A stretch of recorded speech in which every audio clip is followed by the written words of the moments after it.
Souvent intraitable à domicile, le Gazélec Ajaccio 6e accueille Créteil 13e.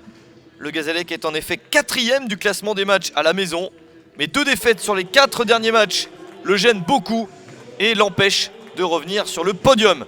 Créteil de son côté a pris 7 points sur les 3 dernières parties. Ça va beaucoup mieux pour les Franciliens. Mais ils n'ont jamais gagné à l'extérieur et s'attendent à vivre un match difficile. Créteil est privé d'Essor, Sec, Dias et Le Sage. Côté Gazélec, il ne manque que François. Tous ces joueurs sont blessés.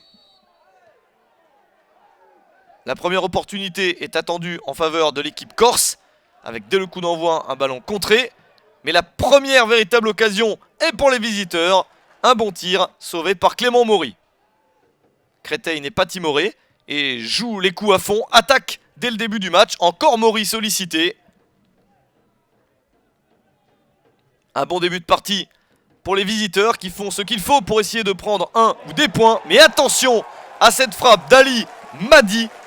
Après un quart d'heure dans le match, c'est l'ouverture du score. Et le joueur comorien marque un joli but. C'est son premier de la saison. Le Gazélec mène 1-0. Créteil continue sur son bon tempo pour espérer égaliser le centre. La déviation de la tête, ça passe à côté. Bonne occasion pour Lafont. Mais les Gaziers continuent eux aussi à montrer de bonnes dispositions en attaque, notamment ce joli mouvement et le ballon finit par être capté par Yann Carboriou. À la mi-temps, c'est l'équipe locale qui mène 1-0 contre Créteil. Joli visage des Cristoliens qui ne parviennent pourtant pas à marquer. Et quasiment sur sa seule action nette, le Gazélec a réussi à marquer, mène donc 1-0, continuant à faire respecter la logique à domicile. En seconde période, Créteil essaye de revenir, mais le Gazélec résiste. Il y a même quelques ballons intéressants à négocier dans la surface de réparation, notamment celui-ci, qui rebondit plusieurs fois avant d'arriver dans les pieds de David Ducourtiou.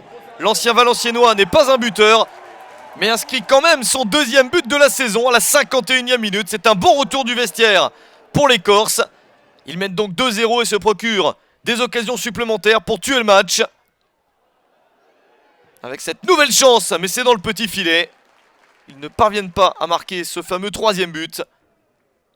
Mais le temps tourne et c'est désormais trop tard pour Créteil, qui a fait un bon match mais n'a pas su ouvrir le score. Et derrière, le Gazélec en a profité. Score final 2-0 pour le Gazélec Ajaccio contre Créteil.